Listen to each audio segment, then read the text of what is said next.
part of Pride Month, CBS Boston's highlighting members of the LGBTQ community in Massachusetts. Today, our Ana Rodriguez speaks with State Senator Julian Cyr, who's openly queer. Senator Cyr shares insight on his experience as a gay man on Beacon Hill, how he uses his platform in the ongoing fight for social justice, and why growing up on the Cape during the HIV and AIDS epidemic helped him feel more confident in his sexuality. Massachusetts State Senator Julian Cyr is here with us. Thank you so much for joining us this afternoon. According to the LGBTQ Victory Institute's Out of America 2020 census, the number of known openly LGBTQ elected officials in the U.S. is on the rise.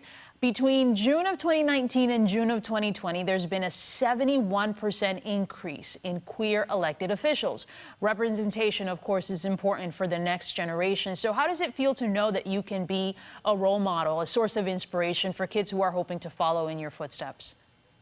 Well, I'm really proud to be part of this real rainbow wave we've seen across the country. But I want to be really honest that, I'm really standing on the shoulders of true trailblazers, people like Elaine Noble, who was the first out person to run for a state legislature, which was right here in Massachusetts.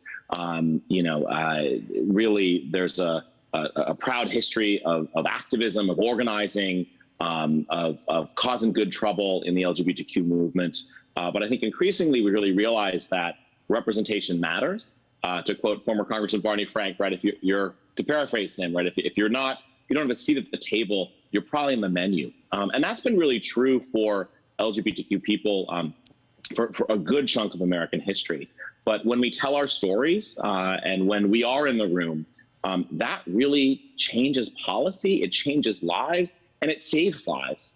And so I'm just, truly, I think, proud to be doing my small part in representing the Cape and Islands District in the Senate and being an openly queer man in the Massachusetts Senate, and really trying to challenge and push my colleagues who by and large are very supportive of LGBTQ issues, but making sure that we don't rest on our laurels here in Massachusetts, and that we make sure that we continue to make progress around equity for LGBTQ people, particularly transgender and gender nonconforming youth, queer youth of color, and other folks in this community who've been left behind. What has been your experience as an openly queer person working in politics here in the Commonwealth?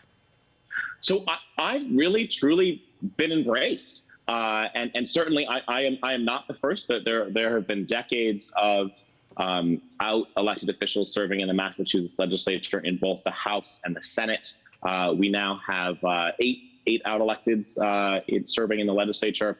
And really, I think I really credit it to, in part, the marriage equality fight, which started here in Massachusetts, and my colleagues, particularly colleagues who've been serving in the legislature for a long time. That was a pretty seminal moment. You ask longtime members in the legislature, what's the moment you're most proud about? And they talk about that marriage fight, and they talk about how they really were proud to protect marriage equality and really set the standard for the rest of the country. And so I often find when I talk about the experience of the LGBTQ community, they're eager to listen. They appreciate the perspective that I bring as a millennial, as a Cape Codder, as a queer person. But I do think that sometimes here in Massachusetts, we like to think back to marriage equality, and we certainly should have some pride in that. But we also shouldn't rest on our laurels, right? That was, I was in high school when that happened, and there's a whole host of policies and important legislation that we need to pass to protect queer youth, to continue to provide equity and access. And so I'm always sort of saying, hey, look, I appreciate, not only the acceptance, but really being embraced in this body. But I want to make sure that we continue to really meet the moment, and that Massachusetts is a leader and continues to be the leader that we've been on LGBTQ equity. Speaking of that, in your opinion, where does the state still need to improve when it comes to addressing issues in the LGBTQ community? In neighboring New Hampshire, there is a bill in the state legislature that is working to ban trans youth from participating in school sports. What are your goals, and where do you think we need to bridge the gap? So it's so horrible of what we're seeing really across the country in really trying to politicize some of the most vulnerable people we have in our society, young, transgender, gender nonconforming people, and really that this is being used as a political ploy is disgusting and needs to be rejected. But we've gotten, and we don't have that movement here in Massachusetts. Massachusetts actually was the first state in the country to issue guidance to schools around how they can provide safe, accepting spaces for transgender and gender nonconforming youth and students. I was leading the state's LGBTQ Youth Commission at the time when we did it. I'm really proud that we got that done. That was the model for guidance the Obama administration put out. But we've got work to do. We've got work to do in continuing to prevent HIV transmission, which continues to disproportionately affect my community, particularly affecting Black and Latinx men who have sex with men. When we look at rates of HIV infection, we've got work to do to protect transgender and gender nonconforming people in our prisons.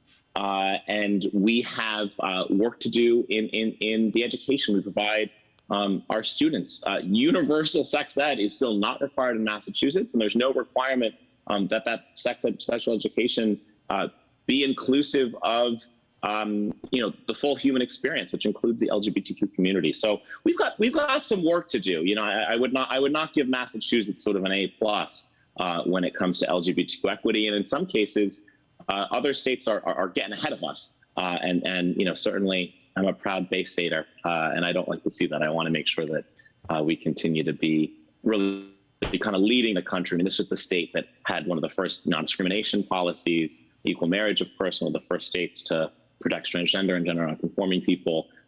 Let's be proud of that legacy, but let's live up to it. So this month is Pride Month, and Massachusetts is known for its celebrations. Sadly, the Pride Parade is not happening this year, but why don't we end on this note? What does Pride mean to you? I think for me, the experience of being queer, of being LGBTQ, really, I think has enriched my life with a perspective and an experience that I just wouldn't have had I been a straight white dude. And, that I think really motivates my public service. I grew up here on the Outer Cape, which was really a safe harbor for gay men who were living with and unfortunately dying of AIDS in the 1980s and 90s. I grew up in that community, and my family and our extended family were really part of responding to that epidemic, really the second epidemic of our era, right? We're coming out of the COVID-19 pandemic, but really HIV/AIDS is the first pandemic of our era. I think that history, that example of a community really responding with compassion and humanity, I think really affected me as a young person, and I think motivates my own pride in being queer. And I just love my fabulous, amazing, fierce, extended queer family. It includes my sister and sister-in-law and their son, cousins, aunts, and then people who are just part of my life. And I think that the LGBTQ experience and LGBTQ people have so enriched our society and really kind of challenge us to just think a little differently. And I think we need that now more than ever, particularly as we're coming out of the COVID-19 pandemic and really grappling with, how do we build a society that repairs itself, that's more equitable. And, so I really view my queerness as a gift, as something that really enriches my life, and really informs and inspires my public service. And I'm just honored. I'm grateful to those who went before, who allow me to do what I get to do now, right? I wouldn't be able to serve in this seat were it several decades ago. And I really feel an obligation to that history, to those who've gone before, to make sure that I'm doing my part for LGBTQ equity and for social justice more broadly, right?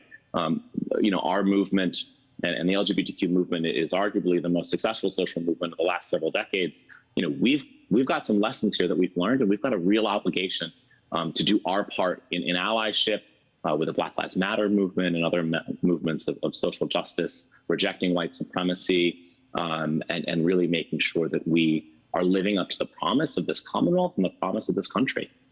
Senator, you can certainly find an ally in us here at CBSN Boston. Thank you so much for your time, Massachusetts State Senator Julian Cyr. Thank you for having me.